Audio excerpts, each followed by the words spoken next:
안녕하세요. 제가 또 오랜만에 이렇게 영상을 올리려고 켰습니다. 드디어 3오프를 제가 맞이한 기념으로다가 마음의 여유가 굉장히 생겨서 그래서 이제 지난 영상에서 제가 말씀드렸던 것처럼 좀 돈 얘기를 해보려고 합니다. 그래서 오늘 월급이나 샐러리 패키징 또 제가 정착 지원금 환급받은 릴로케이션 패키지 관련해서 좀 얘기를 해보려고 해요.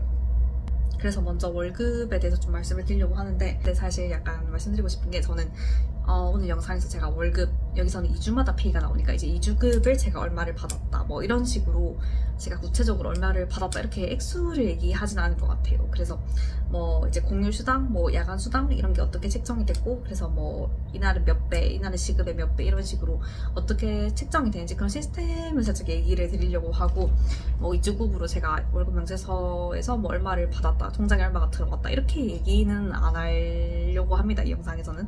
그래서 왜냐면 제가 사실 대학생 때부터 조금 해외 간호사 관심이 많다 보니까 이런저런 해외 간호사 관련된 영상들을 정말 많이 찾아봤어요. 진짜 나라 상관없이 정말 많이 봤었는데, 근데 그 중에서도 특히 좀 월급 이런 얘기를 뭐 얼마를 받았다 이렇게 간호사 선생님들이 이제 정보를 주시려고, 선생님들 좋은 의미에서 그렇게 액수를 밝히면서 영상을 만들면 약간 댓글에 간호사가 그렇게 페이를 꽤 받는 거에 대해서 좀 이렇게 그런 것들이 불편한 건지 약간 뭔지는 모르겠지만 이제 꼭 그런 거에 댓글이 달리더라고요. 이제 왜 간호사가 뭐 저만큼 받냐, 간호사 실제로 저렇게 뭐 이렇게 영상에서 이렇게 나오지만 실제로 가면 뭐 물가도 비싸고 세금도 많이 떼서 실제로 돈도 못 모으고 뭐 어쩌고저쩌고 하는 그런 막 댓글들이 막 달리더라고요. 뭐 간호사가 그렇게 많이 받는 게 믿기지 않는 건지 뭐 불편한 건지 뭔지 모르겠지만, 아무튼 한국에서 간호사가 하는 일에 비해서 정말 못 받는 거지, 대우를 정말 못 받는 편인 거지, 해외 나오면 대우 받는 직업이거든요. 그래서 저는 어쨌든 그런 뭔가 월급에 대해 구체적으로 얘기를 했을 때 그렇게 막 달리는 그런 것들이 싫어서 그냥 저는 진짜 죄송하지만 조금 뭘 구체적인 액수를 얘기하려고 하진 않습니다, 오늘 영상에서는. 그래서 그거 알아주시면 될 것 같고, 제 페이슬립을 살짝 보면서 말씀을 드리려고 하는데, 저의 시급은 저는 36.10달러로 책정이 돼서 이제 다 페이 계산이 되고 있거든요. RN 그레이드 2, ER2 이렇게 돼 있어요. 그래서 제가 듣기로는 RN 그레이드 2가 그냥 일반 평간호사인 걸로 알고 있거든요. 그래서 ER2 이게 제 연차고, 그래서 그 그레이드 2, ER2에 해당이 되는 그 시급이 전 36.10달러예요. 그래서 제가 뭐 근무를 예를 들어서 일주일에 40시간을 했다. 그럼 40시간 곱하기 뭐 36.10 이런 식으로 일단 기본적인 페이가 책정이 되는 거고, 거기다가 만약에 제가 오버타임을 했다 그러면 거기다가 플러스로 시급이 1.5배에 해당하는 시급이 더 추가로 나와요. 제가 오버타임을 한 병동에서 한 적이 있었거든요. 그래서 이건 플러스로 일할 때 제가 오버타임을 한 적이 있었는데, 그 병동이 정말 제가 가기 싫어했던 병동이었어요. 플러스로 일할 때 제가 이전 영상에서 그 출근하기 한두 시간 전에 얼로케이트가 정해진다고, 그 출근하는 부서가 정해진다고 말씀을 드렸잖아요. 그래서 딱 출근 전에 딱 확인을 했을 때, 이 병동 간다라고 하면, 그날 힘들겠네, 오늘 바쁘겠네, 딱 생각을 하고 마음을 좀 단단히 먹고 출근을 하던 그런 파트가 있었어요. 그런 병동이 있었거든요. 그래서 병동이 그 간 이식 그리고 상부 소화기관계 관련된 내과적 외과적 치료를 다 하는 그런 병동이었어요. 그래서 막 가면 전 사실 그런 튜브 달리는 거 진짜 싫어하거든요. 그래서 막 그 카디오도 제가 싫어하는 게 막 체스트 튜브나도 그렇고, 이제 또 이런 GI 쪽 병동 가면 또 약간 이거 뭐 그 드레인 튜브 같은 거 많이 달고 계시고, 저는 그런 튜브를 막 달고 계시고 이런 게 너무 힘들어요. 그래서 저는 약간 신경과를 좋아했던 것도 있는데, 아무튼간에 그래서 그 병동이 또 진짜 힘든 편이에요. 그래서 제가 갔던 병동 중에 제일 힘들었거든요. 그래서 제가 그 병동에 근무를 했을 때 데이 때 오버타임을 한번 한 적이 있어요.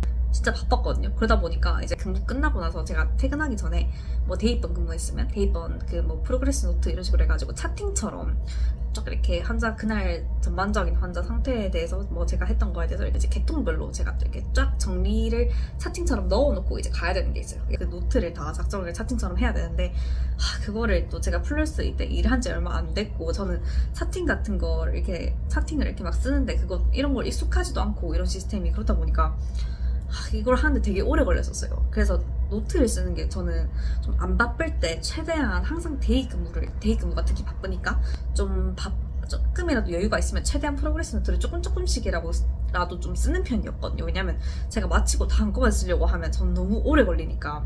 지금은 이제 조금 빨리 속도가 많이 빨라져서 괜찮은데 한창 이때 당시 이때 초반에는 진짜 빨리빨리 이렇게 못 쓰니까 좀 오래 걸렸어요. 그래서 바쁘고 이러면 미리 노트 못 쓰고 마치고 한꺼번에 다 쓰려고 하니까 이렇게 또 오래 걸리고 해서 오버타임을 한 거죠. 그래서 제가 오버타임을 막 하고 오버타임을 해가지고 막 노트를 막 쓰고 있었어요. 그래서 원래 3시 반에 데이가 퇴근인데 제가 인계주고 뭐 이브닝 조금 도와주고 하다가 이제 노트 쓰고 노트를 다 쓰니까 거의 4시 20분 막 이랬어요. 근데 제가 한 4시 한 10분 15분 이때 이제 뭐 노트를 막 한참 쓰고 있었는데 그 병동에 이제 널스 인차지가 이제 지나가다가 저를 보고 너 퇴근 안 했냐 하면서 너 대입본 근무 아니었냐고 너 왜 안 갔냐고. 그래서 제가 노트 쓰고 있었다 이렇게 하니까 지금 너무 늦었다고 나중에 집에 갈 때 노트 다 쓰고 집에 갈 때 자기한테 얘기하라고 오버타임 그 페이 계산하게 집에 갈 때 자기한테 얘기하라 이러고 딱 가는 거예요. 그래서 오씨 뭐지 이러고 근데 이제 다 써가는 상황이었거든요. 그래서 이제 막 4시 20분 25분 돼가지고 이제 다 정리하고 그 널스인 차지 있는 쪽에 갔어요. 그래서 제가 나 지금 다 쓰긴 했는데 다 써서 이제 가는데 근데 내가 이제 노트를 제가 막 빨리빨리 이렇게 다른 간호사들처럼 내가 빨리 쓸 수 없어가지고 그런 거기도 하고 조금 그때 솔직히 약간 공부한다고 좀 다른 간호사들 노트나 이제 또 혜진 돌고 나서 라운딩 노트 같은 거 보면서 조금 의학용어 공부가 되거든요. 이제 한국이랑 또 시스템이 달라서 의학용어가 다른 것들도 많고 이래서 구글링을 해서 막 나오지 않는 그냥 이 병원에서 간호사들끼리 그냥 편하게 쓰는 그런 의학용어들도 있고 막 하니까 그런 것도 이제 노트 같은 거 보면 도움이 되게 많이 된단 말이에요. 그래서 좀 그런 거 보면서 천천히 공부하면서 이렇게 좀 쓰고 있었어요. 그냥 오버타임 했다. 오버타임 하자. 늦게 가자라는 생각으로 그냥 천천히 하고 있었어요. 그래서 천천히 내가 한 것도 있고 내가 다른 간호사들처럼 막 빨리빨리 못하는 것도 있고 그래서 좀 늦어진 건데 이게 오버타임을 받아도 되냐 약간 이런 식으로 조금 약간 민망해하면서 얘기를 하니까 그 친구가 근데 상관없다고 지금 어차피 지금 근데 너무 늦었다고 지금 4시 거의 4시 반이고 1시간 어차피 늦은 거니까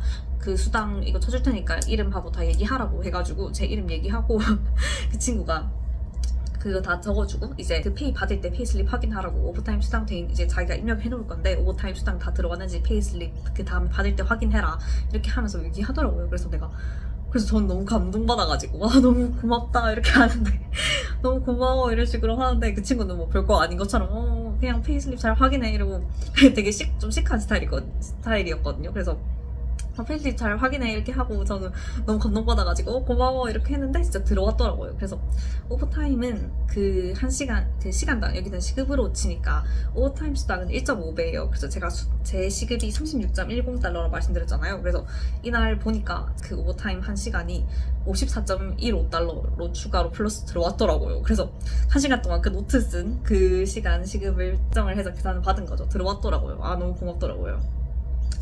그리고 이제 여기서는 페널티해서 50%또 들어오는 게 있었어요. 그래서 이게 뭐지 하고 보니까 제가 주말에 일을 한 적이 있었어요. 첫 2, 3주 동안 이제 배운다고 주로 데이 그리고 주로 평일 근무를 이제 짠다고 해가지고 이때 주말에 하루 정도 일한 날이 있었어요. 그래서 제 시급이 36.10달러니까 이 50%에 해당되는 이 18.05달러의 수당이 추가로 이제 8시간 곱해져가지고 플러스로 들어오는 거죠.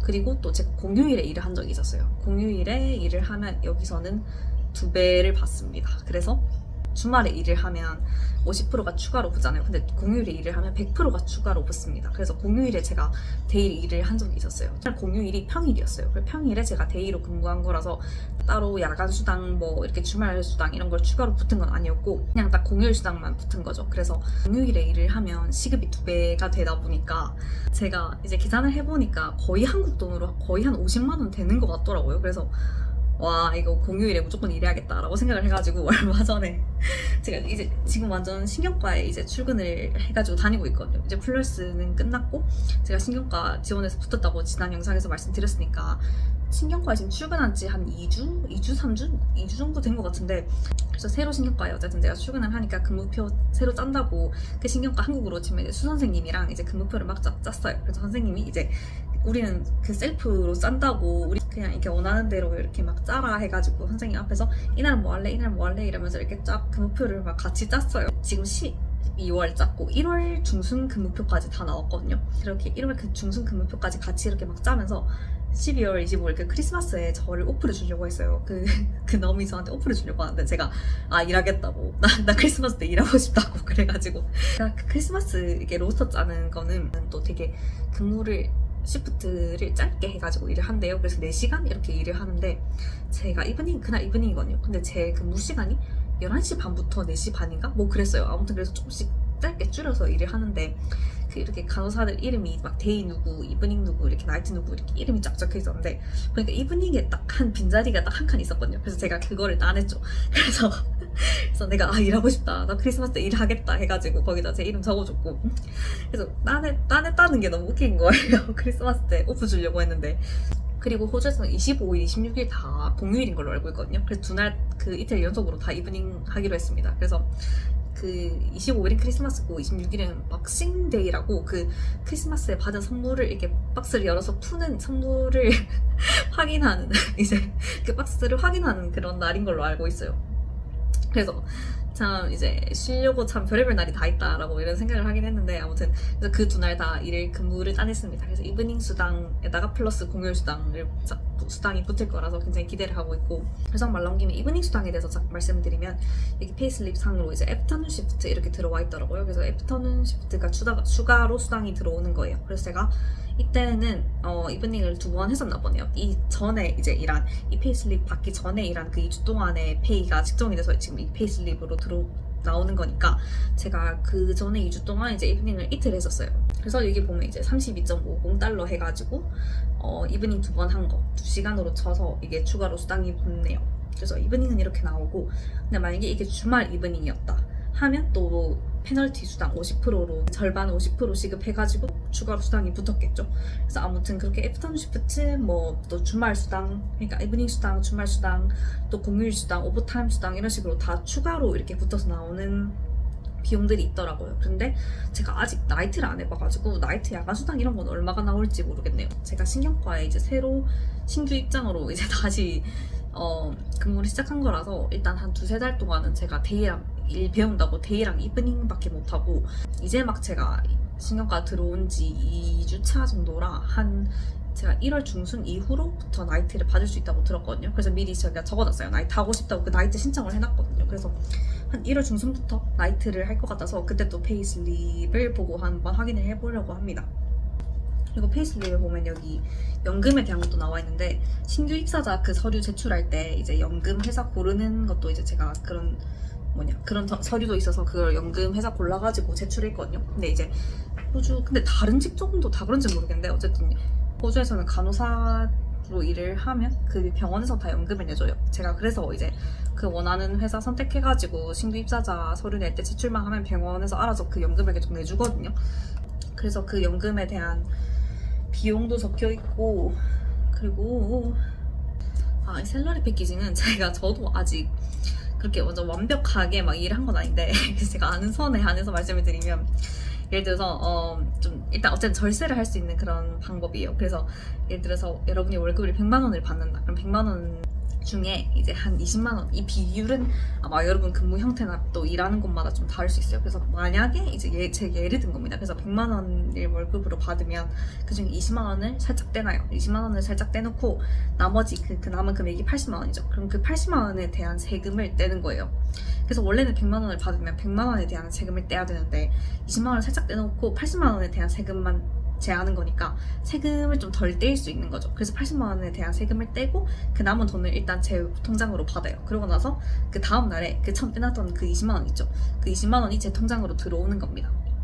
다음날 들어오더라고요. 근데 그 20만 원을 여러분들이 좀 나눠서 받을 수도 있어요. 예를 들어서 100%를 다 그냥 내 통장으로 받을 수도 있고 이게 고를 수가 있는데 한 80%, 20% 이렇게 해가지고 80%는 제가 뭐 무기지, 뭐 렌트비 이런 걸로 좀 받을 수 있는 거고 나머지 20%는 카드를 만들 수가 있어요. 그래서 카드 신청하는 또 부서가 따로 있어가지고 카드가 날라오더라고요. 그래서 그 카드에 그 20% 남은 20%가 들어와서 그거는 뭐 계좌 이체할 수 있는 돈은 아니고 그냥 그 카드에 있는 돈을 뭐 식당 가거나 마트 가거나 뭐 카페 가거나 뭐 사 먹고 뭐 디디 탈 때 쓸 수 있더라고요. 그래서 그건 여러분들이 진짜 원하는 대로 퍼센트를 설정하거나 뭐 선택지에서 고르거나 할 수가 있어요. 그래서 그 샐러리 패키징을 신청해서 저도 나름 절세 혜택을 조금 받으려고 저 입사한 지 얼마 안 돼서 바로 그 신청하는 부서 가가지고 저는 바로 신청했었습니다. 그래서 그 입사하시면 최대한 빨리 신청해가지고 월급 받을 때 혜택 받게 빨리빨리 신청하시는 게 좋을 것 같고, 또 제가 말씀드리고 싶었던 거는 릴로케이션 패키지. 그래서 저번에 지난 영상에서 제가 말씀을 드렸잖아요. 제가 정착 지원금 신청해서 받았다고. 릴로케이션 패키지 다 간단하게 다시 말씀을 드리면, 이건 정착 지원금이고 주정부에서, 빅토리아 주정부에서 이제 각종 병원들에 돈을 뿌려가지고 이제 헬스케어 좀 부족 직군인 헬스케어 직종들, 이제 해외에서 오는 그런 직종에 종사하는 사람들 병원에 취업하면 그 친구들한테 이제 정착 지원금 줘라 하고 주정부에서 병원들한테 돈을 뿌린 거고, 이거는 제가 밑에 그 관련된 그 주정부 홈페이지 그런 사이트를 제가 남겨놓을게요. 그래서 거기 들어가면 좀 자세한 설명이 나와 있거든요.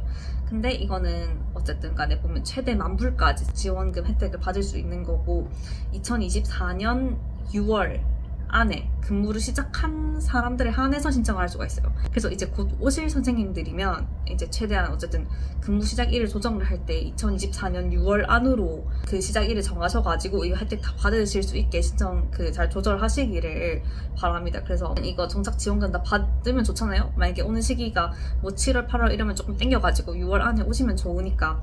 그래서 이건 병원 매니저 통해서 신청을 하시면 되고, 이거는 최대 10,000불까지 지원금을 받을 수 있는 건데, 근데 이거는 10,000불을 저는 그냥 10,000불을 주는 줄 알고 엄청 기대했는데 그게 아니라 여러분들이 이렇게 쓴 비용에 대한 영수증을 제출하면 그걸 환급받는 형태예요. 그래서 이거 병원마다 좀 다를 수도 있는데, 저희 병원은 뭐 어떤 게 지원이 됐냐면, 그 항공편, 한국에서 호주 오는 그런 해외에서 온 사람들의 정착 지원금이니까 이제 항공편이나 그런 제가 처음 왔을 때 뭐 임시 숙소로 지냈던 곳에 쓰였던 비용, 그리고 예를 들어서 뭐 이사를 올 때 뭐 이삿짐 센터를 불러가지고 뭐 짐을 다 옮기고 했으면 그 이삿짐 센터 뭐 불러가지고 한 다 비용 같은 것들, 처음에 와서 교통편이 힘드니까 뭐 택시를 이용했으면 그런 택시 탔을 때 쓴 비용, 뭐 이런 거 되게 짜잘짜잘하게 많았거든요. 근데 제 상황에서 제가 보니까 제가 신청할 수 있었던 거는 그 목록 중에 에어비앤비랑 그 임시 숙소랑 항공편이 다였어요. 그래서 그 두 가지를 신청을 했었고, 몇 주 전에 환급을 다 받았고, 그래서 이거는 병원 매니저 통해서 신청을 하셔야 되거든요. 그래서 병원 매니저한테 여러분 그 각종 병원마다 각종 서식이 있어요. 그 서식과 이제 영수증을 제출하시면 되는데, 저는 이제 저희 병원에 그런 각종 여러 가지 앱이 있다고 말씀드렸잖아요. 그래서 그 앱 중에서 이제 직원들이 이런 것들 뭐 신청할 때 각종 필요한 각종 서류들이 쫙 나오는 그런 앱이 있어요. 그래서 거기다가 이제 릴로케이션 패키지 치니까 필요한 양식이 나오더라고요. 그래서 그 중에 전 2가지 양식을 작성을 이렇게 채워서 냈어야 했어요. 그래서 그 2가지 채우고 그 매니저한테 영수증이랑 같이 첨부해가지고 보내니까 매니저가 다 사인해주고 알아서 그 파이낸셜 부서에 남겨줬어요. 그래서 파이낸셜 부서에서 그거 다 확인하고 뭐 추가로 필요한 거 있으면 얘기하고 뭐 이건 수정해야 된다 했으면 알려주고 다 하더라고요. 그래서 제출해가지고 조금 있으니까 바로 돈을 넣어줬습니다. 제가 신청한 그 총액을 제가 또 적어놔야 되거든요. 그래서 그 총액대로 딱 들어왔어요. 제 통장에 들어왔고, 그래서 지원 받을 수 있으니까 그렇게 신청하는 게 그렇게 어렵지가 않더라고요. 되게 걱정했는데. 그래서 선생님들도 오셔가지고 최대한 2024년 6월 안에 근무 시작일 정하셔서 그 혜택 다 받으실 수 있으면 좋겠어요. 그래서 어쨌든 이렇게 호주에서는 간호사들 데려오려고 이렇게 정착 지원금까지 이렇게 돈까지 줘가면서 데려오려고 하고 있는데, 한국은 대체 저는 진짜 언제쯤 정신 차릴까 이렇게 생각을 하고 있네요. 제 주변에도 제 건너 아는 분들도 그렇고 제 주변에도 그렇고 이제 호주 간호사 이렇게 하면서 관심 생겨서 찾아보고 오려고 하시는 분들이 진짜 점점 많아지고 있더라고요. 그래서 올 수 있는 방법도 쉬워지고 하니까 학교를 나오지 않아도 올 수 있는 방법이 생겼으니까 호주 면허를 받고 하는 과정이 점점 쉬워졌잖아요. 지금 저도 이제 학교를 나와야 된다고 생각을 해서 처음에 호주는 제 옵션에서 약간 제꼈던 나라였는데, 학교를 나오지 않아도 지금은 호주 면허 따고 이렇게 취업해서 일을 할 수가 있으니까, 거기다가 정착 지원금까지 주니까 당연히 완전 괜찮죠. 간호사들이 이제 와가지고 일을 하기에 진짜 괜찮다고 생각이 들고, 그래서 이렇게 호주는 정착 지원금까지 줘가면서 이제 해외 간호사들 데리고 오려고 하는데, 귀한 줄을 모르니까, 그렇게 간호사들을 갈아 넣을 줄만 알고 귀한 줄을 모르니까 저는 오시는 거 추천드립니다. 그래서 많은 선생님들 진짜 한국에서 경력 채워가지고 오셔서 경력 있는 간호사들 진짜 대우 받을 수 있으니까 오셔가지고 정착 지원금도 다 받으시고 월급도 훨씬 하는 만큼 하는 거에 비해서는 진짜 잘 받는 편이라고 생각을 해요. 왜냐면 한국에서는 제가 진짜 나 이브닝이든 어쨌든 제가 진짜 바쁘게 뛰어다니면서 일을 하면 제가 등에 땀범벅이었었거든요. 그래서 저는 좀 되게 친근한 환자분이나 뭐 조무사분들 이런 분들은 막 아유 간호사쌤 등에 땀 보라면서 막 이렇게 막 부채질 해주시고 막 그랬었거든요. 그래서 막 진짜 끼니 걸러가면서 진짜 등에 땀 뻘뻘 흘리면서 일하는데 딱 이렇게 월급 받았을 때 그렇게 금융치료가 되지 않았어요. 근데 여기서는 2주마다 일단 페이가 나오고 그러니까 약간 조금 일하다가 좀 돌아서면 페이 나오는 그런 느낌이에요. 그래서 2주마다 좀 페이가 나오기도 하고 어쨌든 한국보다 업무 강도는 덜한데 더 받는 느낌이 개인적으로 듭니다. 한국에선 그렇게 진짜 일을 하고 집에 오면 전 데이 때 특히 진짜 오버타임을 또 많이 자주 하게 되니까 데이 때는 바쁘면 그래서 저는 또 병원을 운전하고 다녔었는데 마치고 데이 퇴근 시간이 늦어져서 이제 보통 다른 직장인분들 퇴근 시간이 겹치고 이러면 이제 집에 거의 5시 이렇게 도착을 했어요. 데이 끝나고 이제 집에 오는데 더 오래 걸리고 하니까 더 늦게 도착을 하게 된 거죠. 그래서 5시 이렇게 도착하면 밥 먹고 한 6, 7시 되면 뻗어서 잤어요. 그래서 남아있는 에너지가 없는 느낌이었거든요. 한국에서는 데이 마치고 나서. 근데 여기에서는 제가 데이를 마치고 나도 잘 싸돌아다닙니다. 그래서 그러니까 그만큼 에너지가 남아있다는 거겠죠. 제가 아무리 너무 도저히 피곤하면 도저히 못 나가죠, 아예. 근데 여기서는 데이 끝나도 제가 에너지가 좀 남아있어서 아무리 바쁜 날이었다고 해도 그 4인실 병실 안에서 막 돌아다니고 이렇게 이동 거리가 많이 없어서 그런지 그렇게 막 뛰어다니고 또 일을 안 해서 그런지 뭔가 이렇게 바쁘다고 해서도 이제 끝나고 나면 에너지가 좀 남아있더라고요. 그래서 잘 싸돌아다니고 이렇게 하니까 아무래도 업무 강도가 진짜 한국보다 덜한 느낌이 있고 근데 덜한 느낌인데 어쨌든 페이는 더 받는 그런 느낌이라 조금 2주마다 그래도 금융치료가 좀 되는 것 같아요. 그래서 약간 동기부여가 더 생깁니다. 이 돈 이렇게 받는데 열심히 해야지 약간 이런 생각이 그래도 조금 들더라고요. 그래서 그리고 월급이 차곡차곡 이제 쌓이니까 조금 마음이 더 스테이블해지는 것도 있고 좀 좋은 것 같아요. 그래서 한국인 선생님들 많이 오셔가지고 전 진짜 이런 정착 지원금도 받고 한국보다 일 강도는 더 낮지만 그래도 2주마다 돈도 꽤 쏠쏠하게 이제 받고 더 대우받고 이렇게 하면서 일하셨으면 좋겠어요. 그래서 많이들 오셨으면 좋겠습니다. 아무튼 그래서 제가 오늘은 지난번에 말씀드린 대로 돈 얘기를 조금 했고 다음 건 또 뭘 올릴지 모르겠네요. 다음 브이로그 이런 거 한번 올려보고 싶긴 한데 그리고 제가 뭘 궁금해하실지 아직 잘 모르겠어가지고 약간 혹시나 뭐 제가 준비한 과정이나 뭐 그런 거에 대해서 어쨌든 궁금한 거 있으시거나 하면 댓글 남겨주시면 제가 다음에 뭐 궁금한 거 쫙 모아서 그 받은 질문들 쫙 모아서 제가 한번 영상 만들어보고 할게요. 그래서 아무튼 오늘은 돈 얘기를 좀 해봤고 다음에 또 제가 다른 영상으로 뭐 질문들을 모은 영상이라던가 질문 답변을 뭐 모은 영상이라던가 브이로그라던가 뭐 제가 또 살다 보면 뭐 일하면서 이렇게 살다 보면 또 올리고 싶은 게 생각이 날 것 같아요. 그래서 그런 걸로 어쨌든 새로 영상을 다음에 한번 또 올려보겠습니다. 그래서 다음에 또 다른 영상으로 제가 올려볼게요. 오늘은 끝!